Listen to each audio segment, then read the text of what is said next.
बाबा हमारी माता जी, हमारे नाना जी को बहुत प्रेम हो पूज्य मामा जी से। कोसी वाले शास्त्री जी, पंडित श्री कृष्णलाल शास्त्री बड़े अच्छे रसिक थे महाराज। उन्हीं की कृपा प्रसादी है कि हम व्यासपीठ पर बैठे। परंपरा से तो पिताजी से प्राप्त हुई, लेकिन व्यासपीठ पर बैठने की इच्छा प्रकट नाना जी ने की। तो वो कभी कभी बताते, बोले लाला तेरे पिताजी हमको कैसे मिले अपनी लाली के लिए, मतलब मेरी मैया के लिए। तो इतना सुंदर प्रसंग सुनाते।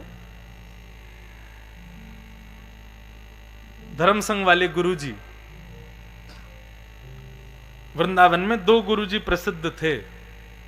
वृंदावन के आचार्यों से पूछोगे तो 2 ही गुरुजी के नाम बताएंगे, या तो धर्म संघ वाले गुरुजी या हमारे पिताजी के शिक्षा गुरुदेव श्री सेवाकुंज वाले गुरुजी। ये 2 गुरुजी प्रसिद्ध थे। सेवाकुंज वाले गुरुजी भागवत पढ़ाते थे, धर्म संघ वाले गुरुजी व्याकरण पढ़ाते थे। तो धर्म संघ वाले गुरुजी जो थे उनसे नाना जी पढ़े थे। तो नाना जी, हमारी माता जी अपनी पुत्री का विवाह किससे होना चाहिए ये पूछने के लिए गुरुजी के पास आए, धर्म संघ वाले गुरुजी के लिए। बोले हमारी लाली है, हमारी 8 मौसियां हैं। हमारे नाना जी कहते किशोरी जी की 8 सखी हैं और 2 मामा जी हैं। बोले ये कृष्ण बलराम है। तो नाना जी हमारे उसमें भी भाव ढूंढते थे कि ये 8 तो ठाकुर जी की सखी हैं और ये 2 जो हैं कृष्ण बलराम हैं। तो हमारी माता जी दूसरे नंबर की। अब यहां मामा जी बैठे हैं, सब संतजन बैठे हैं, इसलिए बता रहा हूं, एक गोपनीय भाव है। तो हमारे नाना जी गए और गुरुजी से बोले गुरुजी बिटिया के लिए, दूसरी बिटिया के लिए सुयोग वर बताओ। तो पिताजी महाराज अपने मित्रों से मिलने के लिए धर्म संघ विद्यालय आए थे और नाना जी ने जब ये प्रश्न किया तब हमारे पिताजी विद्यार्थी थे, 16 वर्ष की 17 वर्ष की आयु थी, कोई जानता नहीं था। ठाकुर जी नाम से प्रसिद्ध थे क्योंकि रासलीला में ठाकुर जी का स्वरूप बनते थे। उस समय रासलीला इतनी प्रसिद्ध होती थी कि महाराज, जब पिताजी महाराज रासलीला के बाद जाते थे, कहीं दुकान में दिख जाए तो लोग बाग ये कहते हैं तो ठाकुर जी घूम रहे हैं। क्यों? रात को रासलीला में मुकुट पहन के कृष्ण बनते हैं, इसीलिए वो ठाकुर जी नाम से प्रसिद्ध हो गए। लेकिन इतने ज्यादा व्यापक नाम उनका नहीं था पिताजी का। तो नाना जी ने पूछा बेटी के लिए सुयोग वर बताओ। इतने में ही पिताजी सामने से कहीं जा रहे थे तो गुरुजी की दृष्टि पड़ी, बोले ये लड़का। नाना जी कहते हैं जैसे मैंने पीछे मुड़ के देखा तो पिताजी के कुर्ते का पीछे का छोड़ केवल उड़ता हुआ मुझे दिखाई दिया। मैंने पिताजी को नहीं देखा था। मैंने कहा गुरुदेव कुछ नहीं चाहिए, बस इतना चाहिए कि भगवत प्रेमी हो, ठाकुर जी के चरणों का उपासी हो। बाकी धन कितना, वैभव कितना, घर कैसा, परिवार कैसा, हमको उससे मतलब नहीं है। हमको बस ये है कि ठाकुर जी का अनन्य भक्त होना चाहिए। और बोले अरे भागवत का वक्ता है, नया नया वक्ता बनाए अभी। रामानुजाचार्य गुरु जी का शिष्य है, बहुत उज्जवल भविष्य है इसका। और घर में इतना कुछ नहीं है, तुम ज्यादा संपन्न हो, ये इतने संपन्न नहीं है। लेकिन हाँ, भक्ति की बात करो तो लड़का भक्ति संपन्न बहुत है। नाना जी कहते, बोले लाला पूरा कोसी मेरे पीछे पड़ गए कि तुम बेटी कहां भेज रहे हो। उनके घर में साइकिल भी नहीं है, उनके घर में कोई स्थिति नहीं है। बोले कि नहीं, गुरु जी की आज्ञा है कि भगवत संपन्न है बालक। बोले हमने विवाह कर दिया अपनी लाली को तो गुरु आज्ञा से और अपने बेटी के वर में भगवत संपन्नता देखने का प्रभाव ये हुआ। नाना जी अपने मुख से कहते थे, आज कोसी में मेरे नाम से कोई मुझे नहीं जानता, सब यूं कहते हैं ठाकुर जी के ससुर जी हैं, ठाकुर जी के ससुर जी जा रहे हैं। बोले आज हम कलकत्ता जाते हैं, बंबई जाते हैं, तो फिर हम अपना परिचय कैसे देते हैं? बोले वो ठाकुर जी कथा करते। बोले हाँ, उनके ससुर जी हैं। बोले भगवत संपन्न हो, ये विशेषता देखना किसी भी वस्तु में, चाहे वो पति हो, पत्नी हो, बच्चे हो। भागवत में तो स्पष्ट लिख दिया है कि जो भगवत विमुख हो वो कितना भी समीप का क्यों ना हो, उसका तुरंत त्याग करना चाहिए। ये वैराग्य, ये त्याग घर पत्नी परिवार का नहीं है। त्याग किसका करो? तजिए हरि विमुखन को संग, जाके संग कुमति उपजत है, पड़त भजन में भंग। तजोरे मन हरि विमुखन को संग। भगवत संपन्नता देखो, वो विशेषता है। कृष्णदास जी ने जैसे स्वर सुना, कृष्णदास जी को लगा ये स्वर तो मेरे ठाकुर जी को सुनाई देना चाहिए।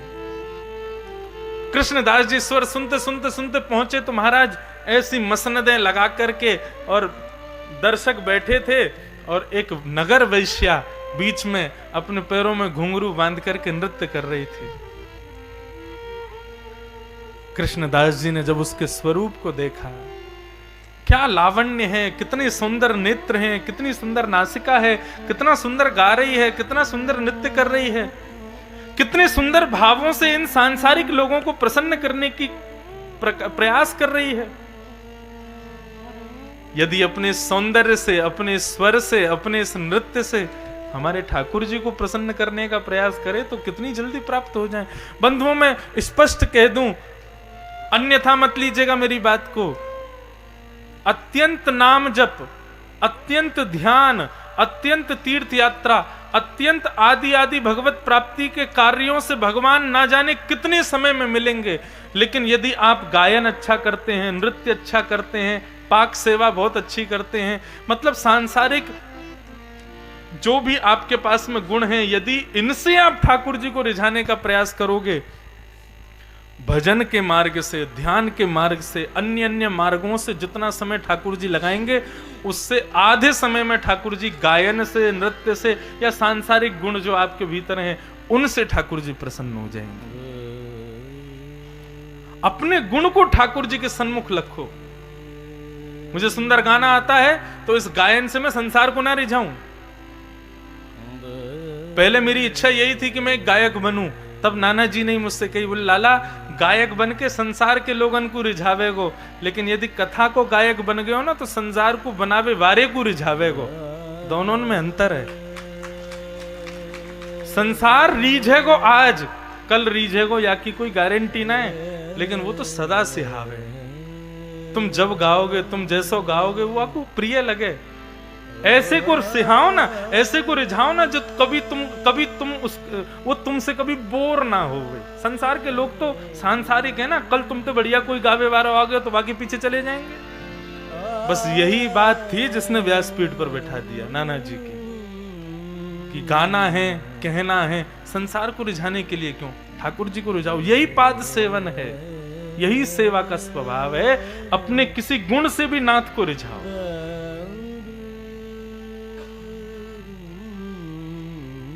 वैश्या से जाकर के कृष्णदास जी ने कहा, हमारे सेठ के सामने नाचोगी?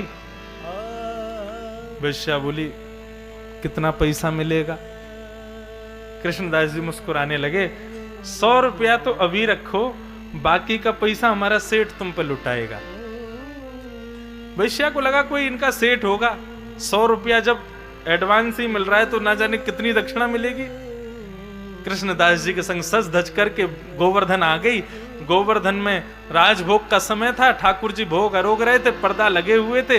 वैश्या को मध्य मंदिर में ले जाकर के कृष्णदास जी ने खड़ा कर दिया और कहा, जैसे ही पर्दा हटेगा सामने हमारे सेठ जी बैठे होंगे, उनको देखते ही नाचने लगना, गाने लग जाना।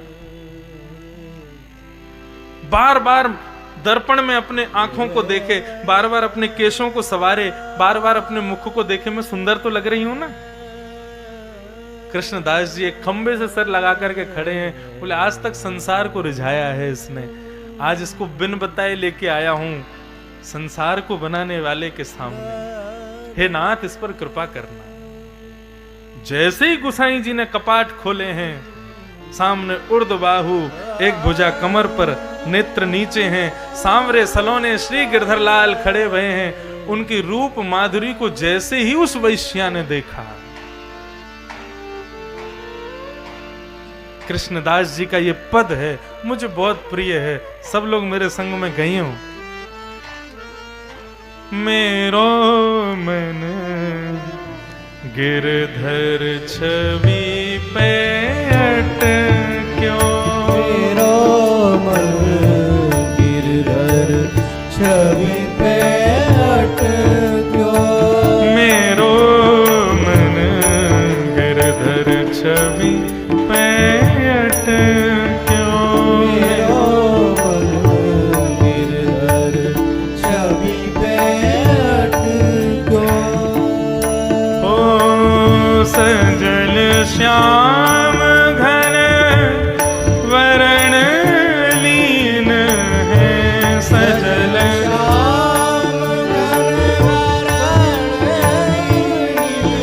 है सजल श्याम घन वरण लीन है सजल श्याम घन वरण लीन है।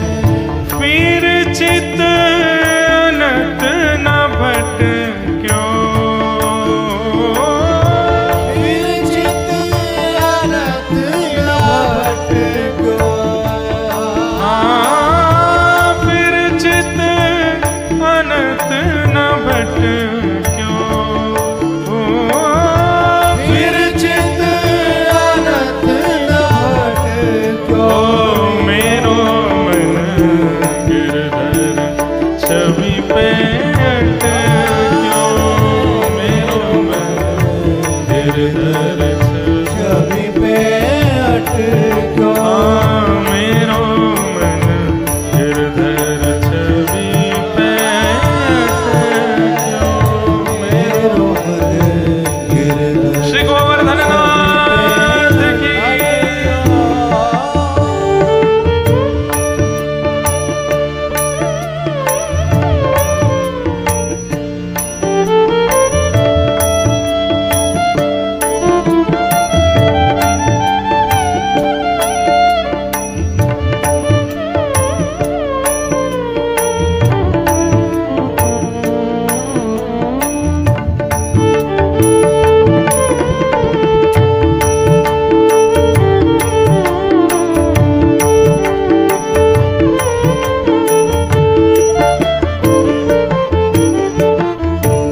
ललित त्रिभंगी चाल पे चल के ललित त्रिभंगी चाल में चल गए। ललित त्रिभंगी चाल पे चल के ललित त्रिभंगी चाल में चल गए। चिबुक चारु गड़ी ठट क्यों ओ चिबुक चाल गड़ी ठट क्यों।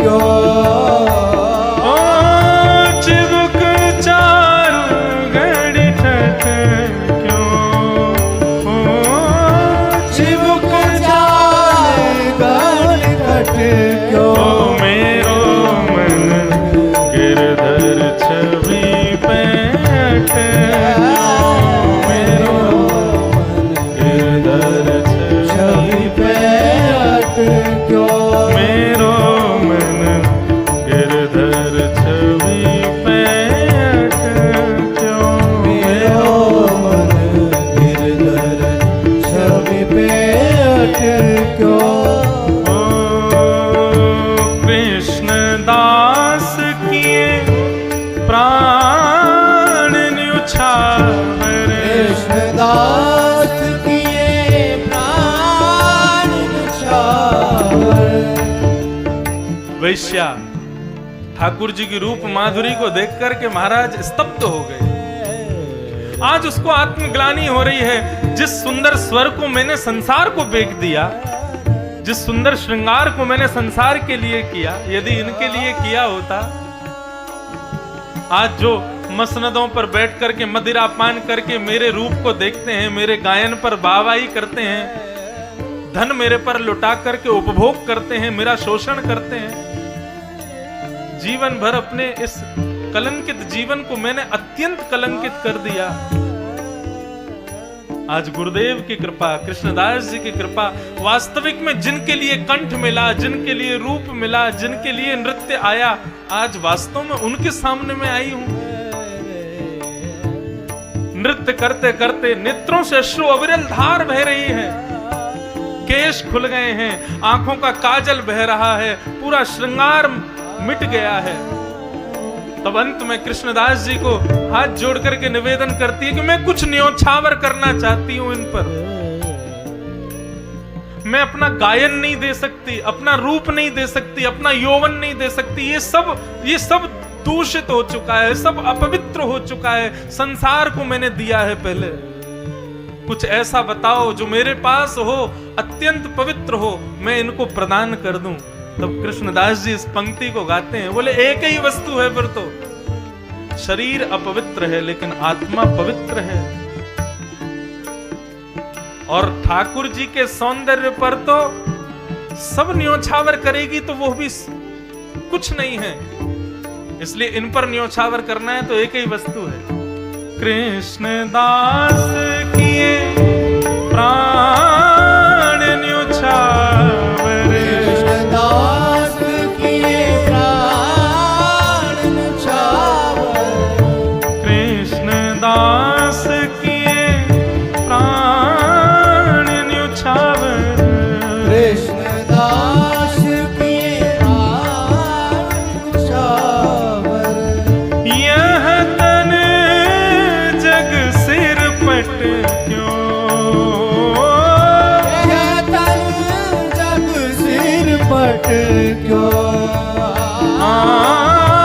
यह तन जग सिर पट क्यों, यह तन जग सिर पट क्यों। मेरो मन गिरधर छवि पैठ क्यों, मेरो मन गिरधर छवि पैठ क्यों, ओ मेरो मन गिरधर छवि पैठ क्यों, मेरो मन गिरधर छवि पैठ क्यों, हाँ मेरो मन गिरधर छवि पैठ क्यों, मेरो मन गिरधर छवि पैठ, गिरधर छवि पैठ गिरधर छवि पैठ, गिरधर छवि